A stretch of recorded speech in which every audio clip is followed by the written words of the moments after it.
बहुत अच्छी तस्वीरें उधर श्रीनगर से देखने को मिल रही हैं, जहां लाइनें लग गई हैं मतदान से पहले ही, 7 बजे से पहले ही। जी रिफत।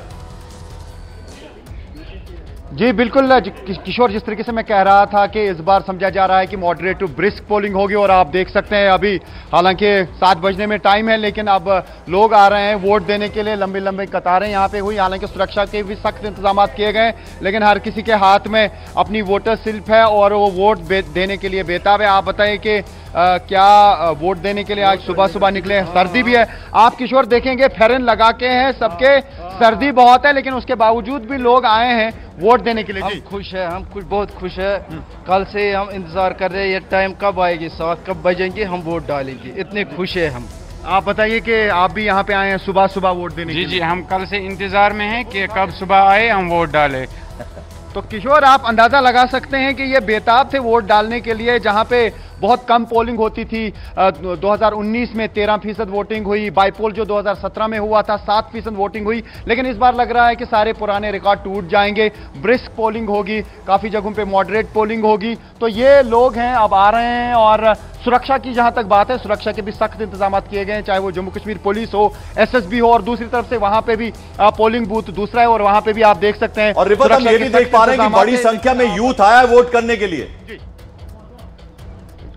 जी, जिस तरीके से मैं पहले भी कह रहा था कि इस बार बहुत ज्यादा कैंपेनिंग हुई, और इस बार न सिर्फ शहर के जो आउटस्कर्ट्स हैं वहां पे कैंपेनिंग हुई, बल्कि डाउनटाउन के अंदर भी पॉलिटिशियंस गए और लोगों से उन्होंने वोट मांगा। और इस बार समझा जा रहा है कि डाउनटाउन में भी इस बार पोलिंग होगी, जहां पे अक्सर बाइकॉट का और बहुत उत्साहजनक तस्वीरें जगह जगह से देखने को मिल रही है। श्रीनगर तो है ही, वो देखिए गर्मी है, उधर समस्तीपुर बिहार में महिलाएं किस तरह से लाइन लगा के बैठी हैं, बस इंतजार कर रही हैं कि 7 बजे, और ये देखिए महिलाओं की लाइन लगी हुई है। 3 मिनट बाकी है, लगभग 3 मिनट बाकी है जब मतदान शुरू होगा। चौथे चरण का मतदान, आधा चुनाव हो चुका है तीसरे चरण के साथ, और आज चौथे चरण का मतदान हो रहा है। जरा अब शालिनी का रुख कर लेते हैं। शालिनी, मेरी आवाज अगर आप तक पहुंच रही है, बनारस में आप हैं, प्रधानमंत्री का आज रोड शो होने वाला है, फूलों से सजा हुआ है पूरा काशी, हम देख रहे हैं। अभी मोनिका ने तस्वीरें दिखाई, आपके पीछे भी लगभग वही दृश्य नजर आ रहा है। किस तरह की तैयारियां?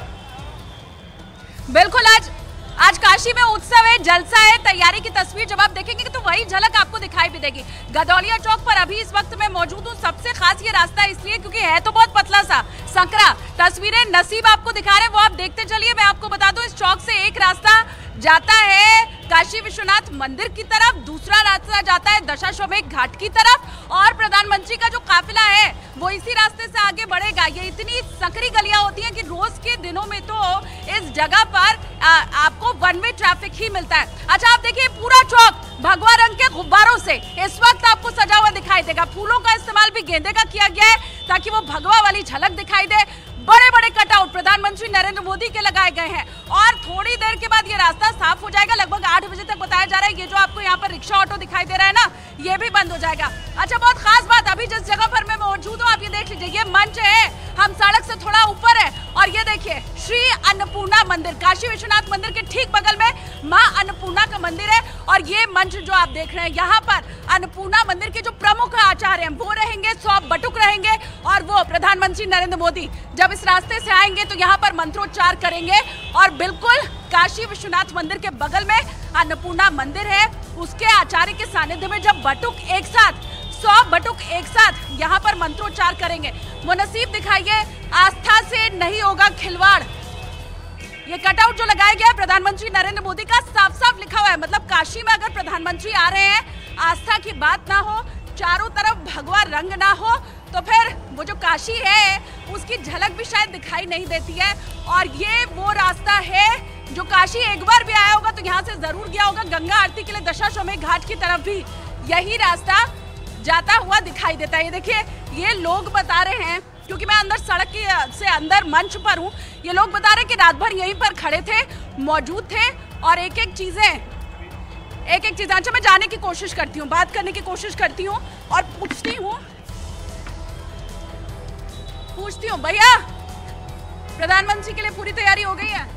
रात भर 2 दिन से जाग रहे हैं, उससे ज्यादा क्या चाहिए? हाँ, क्या रात भर यहीं पर थे? एकदम पूरा भगवा में करना है पूरे क्षेत्र को। हाँ। जिस भी क्षेत्र से आदरणीय काशी के सांसद और हमारे प्रधानमंत्री गुजरे, हाँ। तो उनको पता चलना चाहिए कि यदुवंशी समाज, मैं यदुवंशी समाज से हूँ। हाँ। और इतना उत्साह है, इतना जोश है कि रात भर नींद में पता ही नहीं चला और अभी भी जोश इतना है। बिल्कुल। और बड़ी खबर बता दें आपको, लौटेंगे आपके पास हम। मतदान शुरू हो गया चौथे चरण के लिए, 7 बज चुके हैं और बड़ी खबर यह है कि मतदान चौथे चरण के लिए शुरू हो गया है। यूपी के मंत्री सुरेश खन्ना वोट डाल रहे हैं, इधर जी किशन रेड्डी वोट डाल रहे हैं, 7 बजे ही सबसे पहले वोट डालने पहुंच के, उधर गिरिराज सिंह भी लाइन में पहुंचे हुए हैं। तो नेता जो हैं वो सबसे पहले वोट डालने के लिए पहुंच रहे हैं।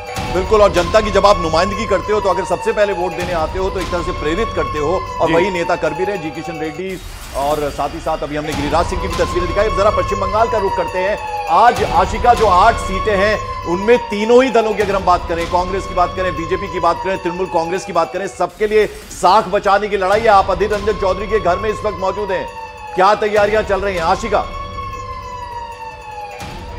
बिल्कुल, ये ठीक दरवाजा है। अधीर रंजन चौधरी थोड़ी देर में यहाँ से निकलेंगे और जगह जगह पर जाएंगे जहाँ से शिकायतें आएंगी, खासतौर पर वहाँ पर जाएंगे। पंकज देखिए, अंदर की तस्वीरें भी हम आपको दिखा रहे हैं। और अधीर रंजन चौधरी के सामने सबसे बड़ी चुनौती कह सकते हैं यूसुफ पठान क्रिकेटर, क्योंकि ये जो सीट है ना, यहाँ पर बड़ी संख्या में मुस्लिम वोटर्स भी हैं। ऐसे में टीएमसी ने यूसुफ पठान को जब सामने रखा है तो क्या उसका नतीजा होगा, ये अधीर के लिए भी जो है चिंता की बात है। और संभव ये है कि अब से थोड़ी देर में वो यहाँ से निकले। साथ ही साथ जो 8 सीटों की बात कर रहे थे, कई दिलचस्प मुकाबले हैं। दुर्गापुर बर्दवान की बात करें तो वहाँ पर दिलीप घोष, बेबाक नेता, हमेशा कंट्रोवर्सीज में रहते हैं, वो बीजेपी के, उनका मुकाबला कीर्ति आज़ाद से है। आसनसोल में सितारे की लड़ाई है। एसएस अहलूवालिया बीजेपी के वरिष्ठ नेता हैं, वो शत्रुघ्न सिन्हा से लड़ रहे हैं। तो कई बड़े नाम, महुआ मोइत्रा भी उनकी सीट कृष्णनगर, वो भी जगह लाइनें लगनी शुरू हो गई हैं, लाइनें लगनी शुरू हुई हैं। आशिका लौटते हैं आपके पास। इधर खीरी में देखिए, लखीमपुर में नीरज मौजूद हैं, बात कर रहे हैं, लोग लाइन में लगे हुए हैं। जी नीरज, क्या मुद्दा होगा? किशोर देखिए, यहाँ पोलिंग की शुरुआत हो गई है, 7 बजते ही यहाँ आम मतदाताओं से बात करते। काफी देर से ये लोग इंतजार कर रहे थे, कुछ लोग 1.5 घंटे से यहाँ पहले से मौजूद थे। आप किन मुद्दों पे वोट करेंगे? विकास के मुद्दे पे, सुशासन के मुद्दे पे, इन्हीं मुद्दों पे वोट। तो विकास और सुशासन हुआ है पहले के 5 साल या 10 साल में? बिल्कुल हो रहा है। आप बताइए। विकास के मुद्दे पर, सुशासन के मुद्दे पर। सड़क है? सड़क तो बढ़िया नहीं है जी, काम बढ़िया नहीं हुआ पिछले 10 वर्षों में। हाँ। कुछ काम नहीं होता है यहाँ। बिजली है? हाँ, बिजली भी बहुत बेकार है। सिक्योरिटी का कोई नाम ही नहीं मालूम। नहीं। तो इन्हीं मुद्दों को ध्यान में रख के मुद्दों में ध्यान, 10 साल से कुछ काम नहीं होता है। आप बताइए। जी, मैं चाहता हूँ कि यहाँ खूब विकास हो, रोडें बने, लाइट की व्यवस्था अच्छी हो और डिग्री कॉलेज भी हो, जिससे कि जो नई युवा है उसको पढ़ने के लिए बाहर ना जाना पड़े, वो यहाँ रहे और कहीं पर भी उसे ना जाना पड़े। तो आप युवा हो, रोजगार एक मुद्दा है? जी, रोजगार का भी मुद्दा है। अब जितना अच्छा रोजगार होगा तो लोग कमाने के लिए बाहर नहीं जाएंगे, वो यहीं रहेंगे। आप